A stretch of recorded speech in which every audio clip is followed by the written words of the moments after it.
Hey, everybody, welcome again to each channel. We've got Eric Herzog, of course, CMO of Infinidat, and I'm going to nickname him King of Storage. And guess what, man? They got new stuff coming out pretty soon that's going to change the game yet again. Eric, man, welcome. How are you? What's going on in the storage world again? You guys seem to be reinventing and making it better, better, better. What's happening? Well, again, thank you, Julian, for taking the time to talk to us. As you know, at Infinidat, we love the channel. As you saw from the press releases we've done a couple times, globally, we do almost a little bit over 90% of our business with our channel partners everywhere in the world, in North America, in Europe, in Asia. So we love working with our channel partners and our distributors. What we've done is, you remember last year, and you and I had a video about this, we introduced our new G4 platform, ground up redo, right? First time in 5 years. So now what we're doing with this launch, we are expanding and enhancing the G4, right? And adding new features, whether that be from a storage system perspective or storage software. So this will offer more opportunity for our partners. We've got some things that will enhance the use cases they can go after. Remember, we're high-end storage only, so we don't have low-end, mid-range, and high-end like some of our competitors do. And some of our competitors only do, for example, mid-range and entry. But we offer a high-end solution that partners can deliver into the global Fortune 2000, be price competitive, have leading feature functions. And remember, as we talked about a couple times, at Infinidat, we don't only deliver technical value, we're very strong on delivering business value, whether that's freeing up power for them to spend on AI workloads, whether that's for them to have a greener data center, yet still deliver the feature functions the partners need to deliver to their end user customers. One of the things with the channel partners, right? There's a price issue, and then there's a time to get the damn thing up and running issue, right? Really cool. But tell us a bit, first of all, how does it impact now the time, the saving these channel partners time? And then let's talk about the pricing issue, because apparently you dropped some prices too. Yes. So when you look at it from an operational perspective, right? The partner's got to do the install, right? They're going to get a fixed fee often. Sometimes they can be variable, but usually, it's fixed. Okay, for the install, blah, blah, blah. So the more efficient we make it for the partner, the better it is for the end user and for them. So what we've done is we have made sure that we support the major protocols in the software of our operating system, what we call the Infuse OS. So we have had historically block and file, and about 70% of our customers use both, some block, some file. Now what we've done is added S3 object store, so compatible with the S3 standard from Amazon for object storage, and we built it into the operating system. So how does a partner benefit? A, it's not a bolt-on. B, they don't have to sell a separate array. Some of our competitors, you have a file and object, a file and block, and then you have to sell them a separate object array, which makes the sales cycle harder. And of course, the end users don't always like it. And then, of course, from an end user perspective, you just made it more complex. Instead of managing one storage system, they're managing two. In other areas, it's a bolt-on. You have to add an additional physical appliance to help manage the object. By building it into the operating system, we've made it easier for the partner to deploy, easier for them to service. So let's take an example.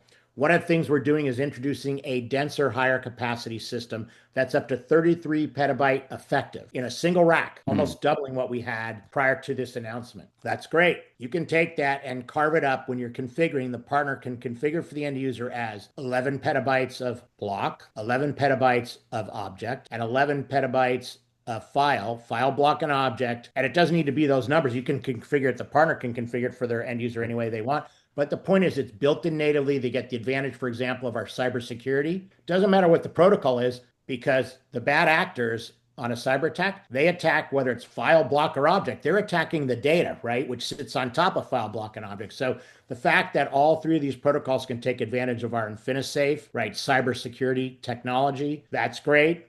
It's easier for them to configure. It's easier for them to manage. And of course, many of the partners, as you know, often do get a fee for training their end users. Well, guess what? They just made the training easier for the end user. So everybody wins out by embedding that in and making it easier for them. And of course, we've already had the ease of use. As you know, we've had several customer references of ours, whether it be our own or those from our Gartner Peer Insights, which, as you know, is Gartner has end users do the review, not analysts, where our customers have talked about on the end user side, we've had this array for 3, 4, 5 years, and we never had to touch it once our partner installed it for us. So we made it in that same vein, ease of use equals A, there's an IT skills gap, as you have pointed out on other videos, right? There's just a shortage of IT resources, and they can't hire enough. Doesn't matter who it is. They can't find admins to do this, that, the other thing. So when you make it easier, that does make it easier when there's an IT skills It's gap. not just making it easy, it's making it so that the actual tech people can actually go home, man, and have a life. At the end of the day, it's like if I'm a tech person and this is going to take me 3 hours and you're going to save me a couple of hours of my time, right? I may not use that for work, man. I may just go home and hang out. But so time is valuable. Burnout's a real thing. Let's talk about the pricing issue, because now you've made an entry level solution inexpensive now. So what we've done is, as you know, we're high end only. In the G4 platform last year, we brought a small form factor. So we figured out a way to take all the high end technology, the performance, 35 mics of latency, our cyber technology, our InfuseOS operating system, what we do with rapid recovery, all of those things. And what we did, figured out to take 42 rack U, a full rack, and embed that into 14 rack U. So we shrank it, which is great. It also reduced the entry price point because we would put less capacity in. So now what we've done in this version, the extension, we have now shrunk it even more. So instead of being 14 rack U, you will get 11 rack U. The performance on bandwidth is up to 2 times faster. And on any performance metric that they would show their end user, they are at least 32% better. So we shrank it and we made it faster, okay? Then what we did is we also made a version where there's less capacity. So that means more use cases for the partner to sell to the end user. And in so doing, we lowered the entry price point from, when you think about what the partner is going to quote, we've lowered that entry price point for the end user by 29%. So we had the big box in our 3rd gen. In the G4, we had the big box, but also brought out a 14 rack U config. Now with the extension, we've got the big box, the 14 rack U, and now an 11 rack U. And we've made it faster by integrating the NVMe protocol back to the media, by using high performance servers, right? There was if you will, it's called a speed bump in the server world. So we've got that. So they get better entry price point for their end user, smaller capacity, which expands the use cases, for example, co-location, or as you know, many large companies have got office centers all over the world, or factories, distribution centers, and all of them usually have a mini data center. Well, when you shrink the form factor, guess what? You made it easier for the partner to deploy in the mini data center. Or some of the big global enterprise, they've got that big giant couple data centers, but when they do the factory or whatever, they use a colo. And colos, as you know, charge by floor space and rack space. So if you're going to 11 rack U, shrinking from our previous small form factor by another 31%, that's a win. So use case expansion means extra revenue opportunities for the partners, makes it easier for the customer because they can still use Infinidat because we can fit in a colo or in the car factory or in the, the food distribution center, right? For one of the big food companies, there is the core data center for that giant food company.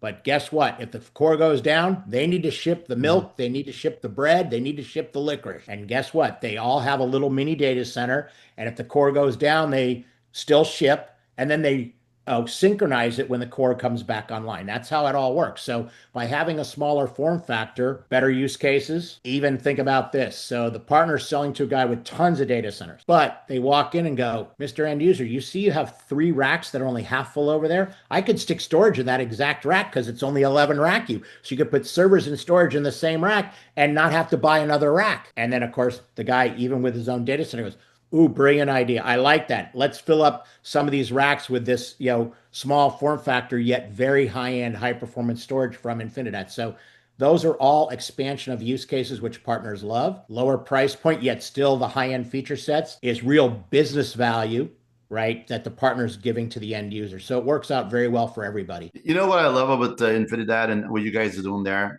is that you guys are thinking out of the box. You're really thinking about, you're putting yourself in the shoes of the customer and the channel partner and trying to figure out what are their pain points. And you're figuring out how to solve these things, something as simple as that, right? Like what you mentioned, right? About, you've got a factory, you better have some kind of a local kind of a system there in case something happens, and something does happen at some point, right? and you can carry on business. And then you need to connect the dots. And for the customers, better pricing and so on. You're on point, man. So the one thing though of all that stuff sounds really great, right?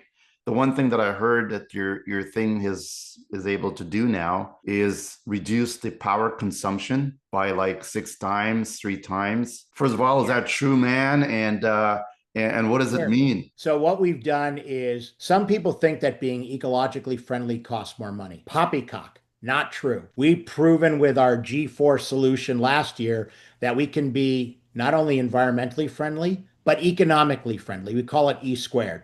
In fact, we coined it last year when you and I were Yes, doing our I videos, right? remember We E coined E squared. squared right there. And then we I started like it. using it on our webinars and Mm. started using it in our white papers and our blogs. So, the E squared is all about how to be environmentally advantageous and economically advantageous. So, by being more power efficient, that allows you to A, save money if you want to, or as you know, AI is a big workload and AI takes up gobs of power. So if they're going to do some AI workloads, we just freed up some power that they can move from the storage power budget over to the AI power budget. And if they're not doing AI, then guess what? We just saved the money. So for example, we did a comparison against one of our, big competitors with their publicly available data on their power. So with these new configurations we have, we can be anywhere from 3.8 times, so 380% more power efficient, all the way up to 6.9 times, 690% more power efficient. Guess what? Power efficiency, if you want to save the money, and again,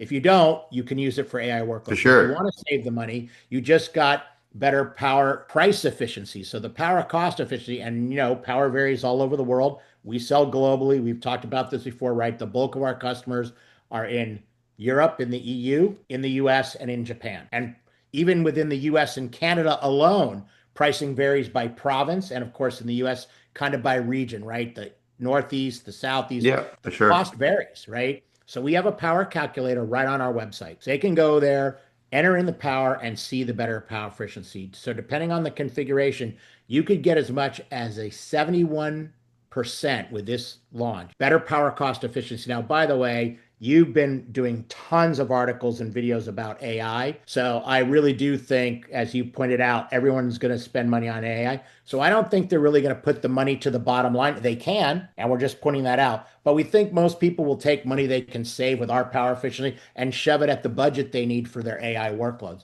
They And we can't all they can't buy power, benefit man. either It's way. they have to it's finite, right? And they have to adjust Right. it, right?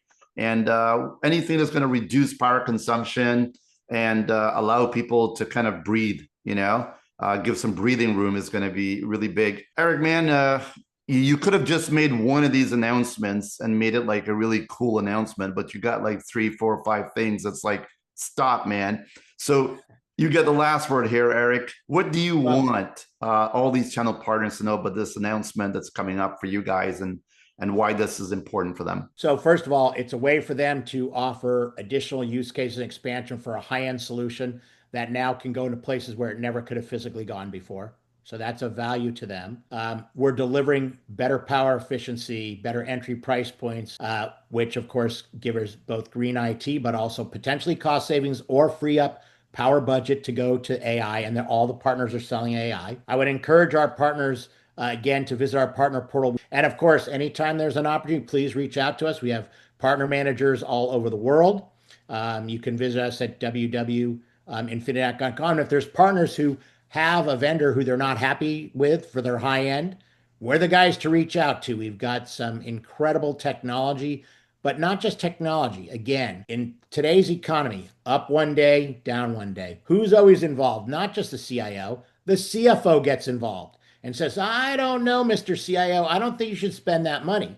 So when we can deliver business value, whether that's Oracle workloads that used to take 5 hours running in half an hour, whether that's what we're doing with the power efficiency, whether that's embedding object along with file and block in a single array so they don't have to buy another piece, that all appeals to the CFO. In fact, you're going to laugh, but we just put out a blog that I penned a couple weeks ago on how the IT team needs to interface with the CFO to get them to approve projects. And it's all about, what do you need to do to convince the CFO that spending money is actually saving money? And that's what we're here to do at Infinidat, deliver the right technology solutions, but the right business value to go with it. And again, the partners really like that story. And clearly the partners are trying to get orders from the end users. And there are times where the finance guys are going to tell the CIO and the guys in IT, hey, sorry, you can't buy it. And Right on.